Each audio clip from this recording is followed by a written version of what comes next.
IIT से भी बढ़िया क्या कोई कैरियर हो सकता है, जहां पर आईआईटी से भी ज़्यादा सैलरी मिले और बढ़िया वर्क कल्चर हो। आईआईएम से भी बढ़िया कहीं कोई कैरियर हो सकता है, कहीं कोई जॉब हो सकता है जहां पे सैलरी, पर्क्स वगैरह आईआईएम करने के बाद जो मिलता है उससे बढ़िया मिले।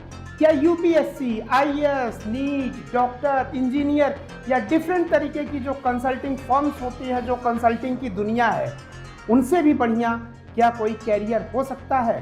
क्या ऐसा कोई कैरियर हो सकता है जिसमें 90%, 99% परसेंटेज या परसेंटाइल की जरूरत ना हो, जिसके लिए आपका टॉपर होना अपरिहार्य योग्यता न हो, जरूरी न हो, जिसके लिए आपको किसी एंट्रेंस एग्जाम में, बहुत टफ एंट्रेंस एग्जाम में अपीयर न होना पड़े?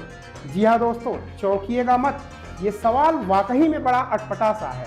मैं भी बहुत दिनों तक यही सोचता था कि जो जानकारी हमें कैरियर और जॉब के मामले में इस्टेब्लिश सेक्टर में है वही सबसे बढ़िया है, लेकिन आज मैं आपको फैक्ट और फिगर और प्रूफ के साथ मैं आपको बताऊंगा कि क्यों बहुत सारे IAS officer, bureaucrats, retired IAS officer, IIT qualified, IIM toppers अपनी जॉब को छोड़ के, भला ऐसा कौन सा कैरियर है जिसको ज्वाइन करने के लिए ललायित रहते हैं।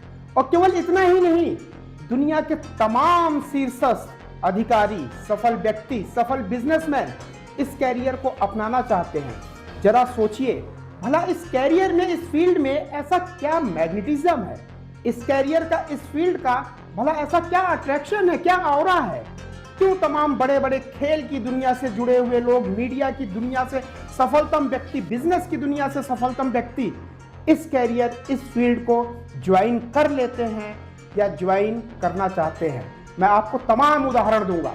खेल की दुनिया में भारत में सचिन तेंदुलकर से बढ़ करके कौन सा नाम होगा? फिल्म की दुनिया से अगर देखें तो रेखा, हेमा मालिनी, विनोद खन्ना, राजेश खन्ना, ये तमाम वो सफलतम व्यक्ति हैं। ठीक इसी तरीके से तमाम रिटायर्ड ब्यूरोक्रेट्स अपनी जॉब को छोड़ के, जॉब करने के बाद या रिटायरमेंट के बाद उन्होंने पॉलिटिक्स को ज्वाइन किया है, डायरेक्ट या इनडायरेक्ट वे में। बिजनेस की दुनिया के तमाम सफलतम व्यक्तियों को अगर आप देखें, एलन मस्क, भला इनसे सफलतम आदमी कौन होगा पूरी दुनिया में? इनसे जबरदस्त इंटेलेक्चुअल कौन होगा? अंतिम में इन्होंने भी पॉलिटिक्स को ज्वाइन कर लिया। ट्रंप एक दूसरा उदाहरण है। रियल एस्टेट के बहुत बड़े बिजनेसमैन थे, एक्टिव पॉलिटिक्स में आ गए। मैं आपसे सवाल पूछता हूँ, मैग्नेटिज्म क्या है? बिहार पुलिस के हेड श्री गुप्तेश्वर पांडे जी इसके एक बहुत ज्वलंत उदाहरण है। शायद मेरे ख्याल से 2 बार उन्होंने अपनी जॉब को छोड़ा और पॉलिटिक्स को ज्वाइन किया। तमाम और उदाहरण पड़े हुए हैं। के अन्नामलाई आईआईटी, आईआईएम, आईएएस छोड़ के एक्टिव पॉलिटिक्स को ज्वाइन कर लिया। आज की सरकार में देखिए या पहले की सरकारों में आप देखिए, तमाम आईएएस ऑफिसर, तमाम रिटायर्ड पर्सनल, तमाम इंटेलेक्चुअल किसी भी फील्ड के हों, यूनिवर्सिटी, कॉलेज के वाइस चांसलर, वकालत की फील्ड से, एजुकेशन की फील्ड से, बिजनेस की फील्ड से, तमाम लोगों ने पॉलिटिक्स को डायरेक्ट या इनडायरेक्ट वे में ज्वाइन किया, ज्वाइन कर रहे हैं और करते रहेंगे। तमाम इंपॉर्टेंट पदों पर ऐसे लोग, अपनी फील्ड के सफलतम लोग, आईआईटी से निकले हुए लोग, आईआईएम से निकले हुए लोग, यूपीएससी को क्वालिफाई किए हुए लोग इस फील्ड में आ रहे हैं, ज्वाइन करते रहे हैं, इस फील्ड को ज्वाइन कर रहे हैं और आगे भी ज्वाइन करते रहेंगे। मैं आपसे कहना ये चाहता हूँ कि इस फील्ड में अगर इतना मैग्नेटिज्म है, हो सकता है अभी नहीं, उम्र के एक पड़ाव पे पहुंचने के बाद आपका भी मन इस फील्ड को ज्वाइन करने के लिए ललायित हो जाए।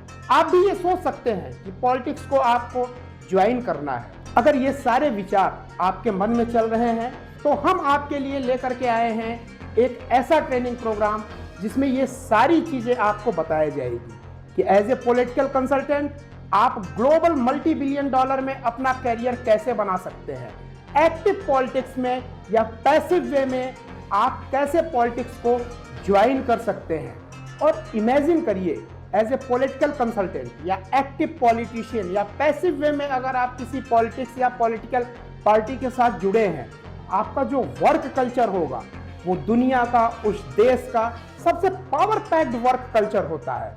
मेरे ख्याल से ये जो एक शब्द है पावर, ये वो एक खास यूएसपी है इस फील्ड की। जो वर्क इन्वायरमेंट होता है वो सबसे पावरफुल, सबसे पावर पैक्ड वर्क कल्चर और वर्क इन्वायरमेंट होता है। शायद इसी के कारण तमाम सफलतम व्यक्ति आईआईटी से, आईआईएम से, यूपीएससी से छोड़ करके पॉलिटिक्स को डायरेक्ट या इनडायरेक्ट वे में ज्वाइन करते हैं। जो चीज़ आप 40 साल के बाद सोचना शुरू करेंगे, अगर ये इतनी इंपॉर्टेंट है, उस चीज़ को हम आपको अभी बता रहे हैं। एटलीस्ट जानकारी तो रखिए इस चीज़ की, ताकि ज़रूरत पड़ने पे आप सफलतम तरीके से, सक्सेसफुल तरीके से इस फील्ड में आप इंटर कर सकें, स्टेप इन कर सकें। और अगर डायरेक्ट वे में, एक्टिव वे में आप अपना career as a political consultant अभी से बनाना शुरू कर सकते हैं, तो धीरे धीरे आप अपने आप को स्टूडेंट लाइफ से ही शेपअप करना शुरू करिए, ताकि कुछ ही सालों में आप एक सफलतम पॉलिटिकल कंसल्टेंट, पोल स्ट्रेटजिस्ट, इलेक्शन कैंपेन मैनेजर के रूप में अपने आप को स्थापित कर सकें। तो भूलिएगा नहीं, 8 दिसंबर 2025 दिन सोमवार को दिल्ली के ताल कटोरा इंडोर स्टेडियम में हमारा programme be the king maker हो रहा है, जो संभवतः भारत का एक सबसे बड़ा विशाल ट्रेनिंग और सेमिनार है।